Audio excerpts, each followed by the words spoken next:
Last question ये है कि आपके लिए फेवरेट कैरेक्टर कौन था फिल्म में से, अपने अलावा, बीबा के अलावा? किस कैरेक्टर को आप बहुत जैसे इंस्पायर हुई और इम्प्रेस हुई उससे कि ये बहुत? सभी सभी? थे, सभी अच्छे थे, मैं किसका कहूँ और कोई किसका एक ना फेवरेट कहूँ। नहीं है? सभी माशाल्लाह, सब मैंने आपको पहले बताया कि सभी एक्टर्स ने अपनी जॉब को बहुत अच्छे तरीके से निभाया और यही वजह थी कि शायद हम एक दूसरों से बहुत कुछ सीख रहे थे, समझ रहे थे, देख रहे थे कि अगला क्या आपको पावर दे रहा है और आप उसको क्या पावर देनी है। तो इस तरह की वो तो माशाल्लाह सभी सीनियर्स सभी थे, थे आप उनसे पूछें। अलीना, बट मैं एक्सेप्टेंस तो की बात कर रहे हैं, उम्मीद है कि लोगों की दिमाग खुलेंगे फिल्म देखने के बाद, जी एक्सेप्टेंस भी बिल्कुल, आएगी। इंशाल्लाह। आपने कहा कि ऑफर्स भी हैं और इंशाल्लाह आपका करियर भी आगे जाएगा, और मुझे उम्मीद है कि जो फिल्में लिख रहे हैं वो भी ट्रांस लोगों को एज नॉर्मल ह्यूमन बीइंग्स जी इंटीग्रेट बिल्कुल, करें फिल्मों में, ऐसे बिल्कुल। नहीं करें कि ट्रांस सिर्फ पे फोकस हो या एक टैबू बन के फोकस हो, जी उनको बिल्कुल, नॉर्मल इंसानों की तरह इन्वॉल्व करें स्क्रिप्ट्स में। जी बिल्कुल। आपकी फैमिली के बिहेवियर में कोई फ़र्क आया जॉयलन के बाद? जी, आया? बहुत ज़्यादा फ़र्क है। डार्लिंग में भी था फ़र्क, हुँ। पर उस तरह से नहीं था, बट जो आइलैंड की दफ़ा बहुत ज़्यादा खुश है मेरी क्योंकि आपने फैमिली बहुत खुल वाले। के बात की भी है ये पॉडकास्ट पे भी और जी, इंटरव्यूज़ में भी बिल्कुल। कि थोड़ी रेजिस्टेंस थी शुरू में आपके हाँ लिए, जी, प्रॉब्लम बिल्कुल। थी फैमिली की तरफ से। डार्लिंग में कुछ हद तक बेहतर हुई थी, हुँ, बट उस तरह से पूरी फैमिली सपोर्ट नहीं थी करती। हुँ, बट जो आइलैंड के बाद वो काफ़ी ज़्यादा खुश हैं कि मैंने अपनी ज़िंदगी में कुछ बेहतर किया। हुँ। मैंने उनका नाम बिल्कुल, बिल्कुल, आगे रोशन किया। बिल्कुल, वैसे उनका नाम मैंने हाँ, रोशन किया, मैंने कुछ गलत नहीं किया, तो वो नहीं, खुश हैं कि अगर हमसे साइड पर अक्सर बिल्कुल। मेरे पेरेंट्स हुँ, वगैरह मुझसे बात करते हैं, तो वो मुझे कहते हैं कि हाँ अगर हम पहले आपको समझते या आपको हम टाइम देते, तो शायद आप इससे बेहतर कर पाते। हुँ, बट अभी भी मुझे लगता है कि सब उन्हीं की दुआओं की वजह से है, या उनकी सपोर्ट की वजह से है। कहीं बिल्कुल। न कहीं माँ तो आपको पता है कि रिश्ता ऑफ़ ऐसा है कि कोर्स, ऑफ़ कोर्स। तो कई दुआएँ ऐसी होती हैं, जो आपको ज़िंदगी में आपको आगे बढ़ने के लिए वो साथ देती हैं। साथ देती हैं, जी, सही बात बिल्कुल। है। और हम थैंकफुल हैं साइम के, जिन्होंने ये जी, स्क्रिप्ट कहानी बिल्कुल, लिखी बिल्कुल। और उन्होंने मौका दिया जी, कि बिल्कुल। इतने सारे कैरेक्टर्स को इकट्ठे ला के और जिस उनको तरह ऐसे से पेश उन्होंने की जिस स्टोरी को तरीके से दिखाया। उन्होंने स्टोरी बताई, जी, बिल्कुल। वो एक ह्यूमन लेवल पे इंसान कनेक्ट करता है उसके जी, साथ। बिल्कुल और मुझे रीना, आपका लगता है बहुत कि शुक्रिया। Thank you so much. मेरी विशेज़ हैं, गुड विशेज़ हैं आपके साथ, थैंक यू। फ़िल्म के साथ, कि अल्लाह करे इसको बहुत लोग देखें और बहुत इंशाल्लाह, पसंद करें। इंशाल्लाह। और एज़ अ कौम मुझे मेरी उम्मीद है कि ऐसी फ़िल्म देख के लोगों के दिमाग खुलें और उनकी टॉलरेंस बढ़े लोगों के लिए, जी, और वो बिल्कुल, ये समझें काफ़ी हद लोगों तक को, ज़रूरी है, इस बहुत तरह की ज़रूरी है। चीज़ें बननी जी, चाहिए, मज़ीद चलनी चाहिए ताकि लोगों को अवेयरनेस हो क्योंकि अभी भी बाज़ लोग ऐसे हैं, जहाँ पे 2 लोग हमें सपोर्ट करते हैं, वहाँ पे जी, 4 लोग हमें खींचते भी हैं। जी काफ़ी लोग बिल्कुल। ऐसे जो हमें बुरे हुँ, नज़रिए से देखते हैं, उनका रिएक्ट ये होता है कि अगर ये ट्रांस हैं, इनको फैमिली सपोर्ट नहीं, इनको मुआशरे का सपोर्ट नहीं, तो ये हमारी मलकियत है। हुँ, हम जब चाहें, जो चाहे कर सकते हैं। तो ऐसी चीज़ें बनेंगी तो लोगों को काफ़ी हद तक अवेयरनेस होगी कि हम एक नॉर्मल ह्यूमन हैं और नॉर्मल इंसान की बिल्कुल। तरह ज़िंदगी गुज़ारते हैं और हम में भी वो सभी हुँ, टैलेंट हैं। जो एक मर्द करता है, ये एक औरत करती है। बिल्कुल सही है। तो ऐसी चीज़ें ज़रूर हों, बने मज़ीद और इंशाल्लाह जब ये 18 नवंबर को लगेगी तो ज़रूर आप सब पसंद करेंगे और ज़रूर आइएगा 18 नवंबर को। आना मत भूलिएगा। Thank you Reena, thank you thank you so so much, much. Thank you. जी, बात की हमने अलीना खान से, बहुत ही ज़बरदस्त किस्म की मुलाकात करके भी बहुत खुशी हुई। अब मेरे साथ हैं जॉयलन के 2 बहुत ही अहम अहम किरदार, जो कि ऑब्वियसली आप फ़िल्म देखेंगे तो आपको एहसास होगा कि कितना इम्पोर्टेंट रोल है इनका फ़िल्म में।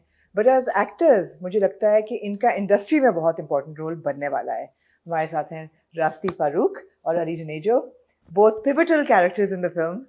And of course, people haven't seen the film yet, so they don't know what you all are about, but they've seen the trailer. And you play husband and wife in the film, and in a very dysfunctional and very disgruntled family.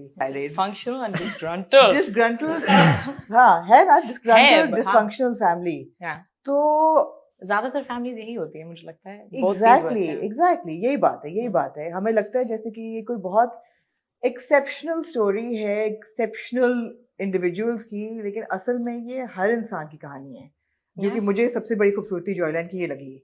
I agree with that 100%.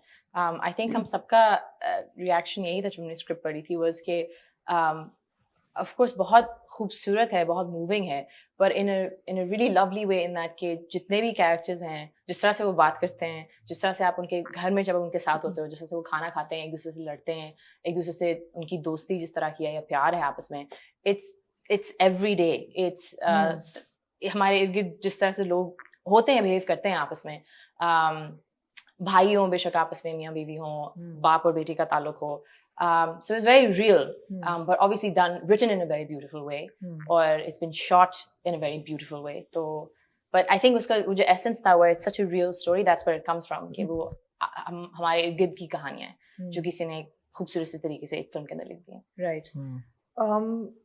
I don't believe in moral policing in storytelling कि कोई भी हर film या हर कहानी जो बताई जाए उसका एक moral lesson हो. लेकिन अल्टीमेटली हर आर्टिस्टिक प्रोजेक्ट का कोई ना कोई अंडरलाइंग मैसेज होता है, या अगर मैसेज नहीं होता तो ये होता है कि कोई ना कोई कॉन्वर्सेशन स्टार्टर होता है, और उम्मीद ही होती है कि आर्टिस्ट जो काम कर रहा है उस पर गुफ्तगू की जाए. आप लोगों का क्या ख्याल है? अभी आपसे कहूँगी कि जब आपने साइन की जॉयलैंड जो फिल्म है वो क्या कॉन्वर्सेशन शुरू करेगी? आई थिंक इस फिल्म में सबसे आम चीज़ तो ये है कि स्क्रिप्ट पढ़ते ही ये एहसास हो गया था कि फिल्म की तय बहुत मजबूत है, और उसका मतलब ये है कि अगर कोई डायलॉग उससे स्टार्ट हो या ना हो, एटलीस्ट उससे एक चीज़ ये है कि आपको मौका ये मिलता है कि आप अपने आप को थोड़ा सा एनालाइज कर सकते हैं या देख सकते हैं, looking at yourself in the mirror little bit. I think कुछ चीज़ें जो हम अपने आप से चाहते हैं, या कुछ चीज़ें जो हम, कुछ सवाल हैं जो हम अपने आप से पूछना चाहते हैं और नहीं पूछ पाते, इनफैक्ट एक दूसरे से पूछते रहते हैं. आई थिंक इस फिल्म एक हद तक उसका ये भी कह सकते हैं कि वो आपको फाइनली एक मौका मिलता है उन 2 घंटे 6 मिनट में कि आप अपने आप को देख के पूछ सकते हैं कि यार मैं अपने आप से क्या चाहता हूँ या क्या चाहती हूँ. आई थिंक सबसे अहम उसकी शायद यही बात है कि इस चीज़ पे बात होनी चाहिए कि आप अपने आप से क्या चाहते हैं, किस किस्म की सच्चाई आपकी है, आपकी जड़ कहाँ है, आप क्या चाहते हैं, आप दूसरों से क्या चाहते हैं, इससे पहले कि दूसरों से कुछ चाहें आप खुद से क्या चाहते हैं. आई थिंक इन चीज़ों के बारे में ये फिल्म इनको जाके बहुत एक चार्मिंग तरीके से टच करते हुए निकल जाती है. I think so. आपको क्या लगता है रास्ते? No, I agree with that 100%. I think हमसे लोग सवाल पूछते हैं कि इस फिल्म का मैसेज क्या है, and I think हम सब हेसिटेट करते हैं इस सवाल का जवाब देने में, बिकॉज इस फिल्म का उस तरह से कोई मैसेज नहीं है. बिल्कुल.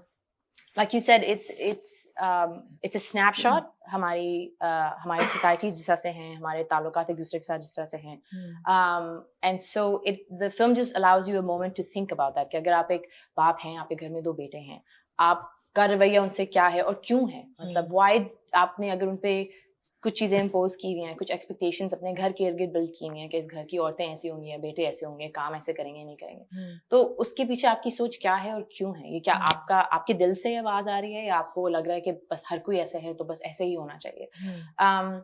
सिमिलरली अगर ख़वातीन हैं जो कि ऑब्वियसली हैं, इस फिल्म में भी हैं, वैसे भी हैं, अगर वो कुछ अपनी ज़िंदगी के साथ करना चाहती हैं, तो उस पर जिस बिकॉज वो करना चाह रही हैं तो उसके ऊपर ऑब्जेक्शन नहीं होना चाहिए. मतलब if somebody wants to do whatever with their lives, वो उसको मौका देना चाहिए. And oftentimes I think one of the things that I really love about this film is also the relationship between Mumtaz and Haider, कि on their own उनका बहुत प्यारा relationship है. They have a lovely understanding. दोस्त हैं. Yeah, दोस्त हैं. And they're doing well. आपस में उनकी एक दोस्ती भी है, प्यार भी है. एक कोई अगर किसी को भी जरूरत होती है ना कि फैमिली से थोड़ा सा उसकी बैक रखनी है या कोई उसके लिए स्टैंड लेना है, तो वो कर रहे हैं आप.